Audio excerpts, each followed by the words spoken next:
ఇక బిస్కెట్ కంపెనీలో వెల్డింగ్ పనిచేస్తూ ప్రమాదవశాత్తు విద్యుత్ ఘాతానికి గురై వ్యక్తి మృతి చెందిన ఘటన ఆలస్యంగా వెలుగులోకి వచ్చింది. మైలార్దేవుపల్లి పిఎస్ పరిధిలో ఈ ఘటన చోటు చేసుకుంది. మహారాష్ట్రకు చెందిన మొహసిన్ ఖాన్ 20 ఏళ్ల క్రితం హైదరాబాద్ వలస వచ్చాడు. కాటేదాన్ పరిసర ప్రాంతాల్లో నివసిస్తున్నాడు. వెల్డింగ్ పనులు చేస్తూ జీవనం సాగిస్తున్నాడు. అయితే నిన్న పహల్ ఫుడ్స్లో వెల్డింగ్ చేస్తున్న సమయంలో కరెంట్ షాక్ తగిలి కుప్పకూలిపోయాడు. వెంటనే బాధితుడిని ఆసుపత్రికి తరలించగా చికిత్స పొందుతూ మృతి చెందాడు. మృతుడు మొహిన్ ఖాన్కు 2 పిల్లలుండగా ప్రస్తుతం ఆయన భార్య గర్భవతి.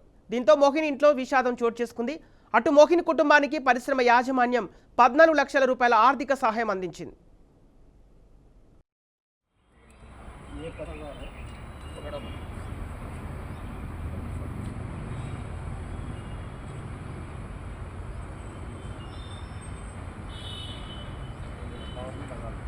कवर में लगा लो।